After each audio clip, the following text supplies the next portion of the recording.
I'll come to this point as well later کہ since آپ لوگوں کے پاس صرف آئینی عہدے ہیں تو اس سے ہم کیا سیکھ سکتے ہیں کہ جب ایسا مسئلہ کھڑا ہوتا ہے اور ایلائز کے ساتھ ہی کھڑا ہو رہا ہے مسئلہ تو پھر ان آئینی عہدوں کا کیا فائدہ ہے اگر آپ اپنے آئینی رائٹس جو آپ کے کانسٹیٹیوشن میں ڈیفائن ہیں 18th امینڈمنٹ کے ساتھ ٹیگڈ ہیں ڈائریکٹلی ان کو ڈیفینڈ نہیں کر پا رہے. I'll come to that later.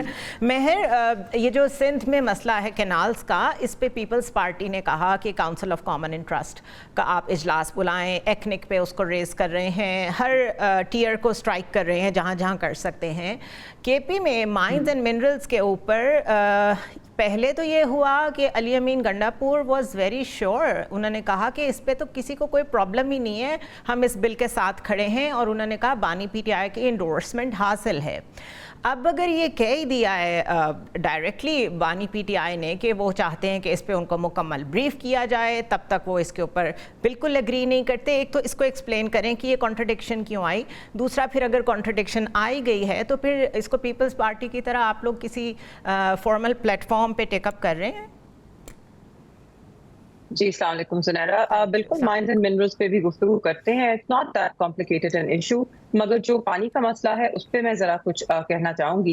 جو پیپلز پارٹی کا ایک مطالبہ ہے کہ کاؤنسل آف کامن انٹرسٹ کی میٹنگ کال کی جائے, بالکل معقول بات ہے اور بالکل جائز بھی ہے اور قانون بھی یہی کہتا ہے, تو بلانا چاہیے ہے.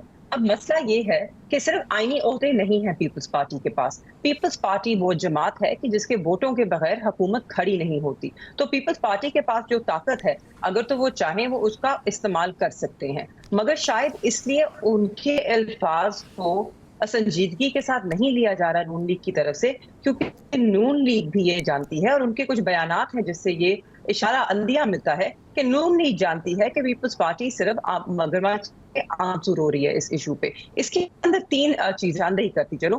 17 جنوری 2024 میں ارسا نے واٹر اویلیبلٹی کا سرٹیفکیٹ جاری کیا, اس کے اوپر پیپلز پارٹی خاموش رہی. اس کے بعد 8 جولائی 2024 کو ایوان صدر میں ایک میٹنگ ہوئی جس کے اوپر جو اسٹریٹجک امپورٹنس ہے ان 6 کنالوں کی وہ ڈسکس ہوئی.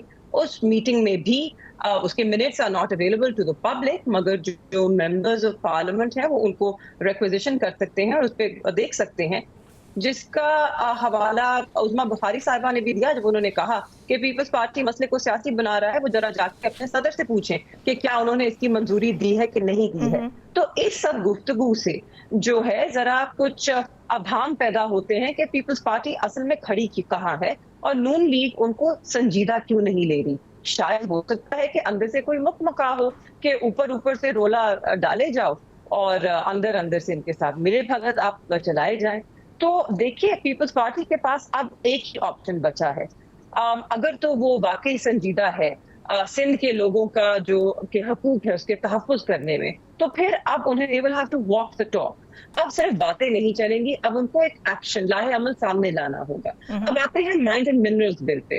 ہماری طرف سے جی دیکھیے, ہمارے جو وزیر اعظم ہیں خیبر پختونخوا کے جو چیف منسٹر ہیں, وزیر اعلیٰ ہیں, ان کا ایک موقف تھا مائنز اینڈ منرلز بل پہ.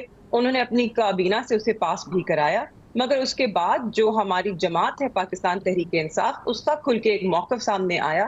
جب ہم نے اس بل کو دیکھا تو ہمیں لگا کہ اس کے اندر جو وفاق کی طرف سے بہت زیادہ مداخلت بھی ہے, اور وہ جو ہے صوبے کے جو حقوق ہیں ان کا تحفظ اس طرح نہیں کرتا کہ جس طرح اس کو کرنا چاہیے.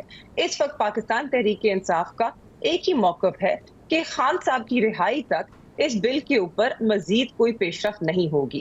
خان صاحب نے خود بھی کہا ہے کہ وہ چاہتے ہیں کہ نہ صرف علی امین بل پہ, جی بالکل ہمیں بہت اعتراضات ہیں, تو بل پہ اعتراضات ہیں, ان کی پیچیدگیوں میں ابھی نہیں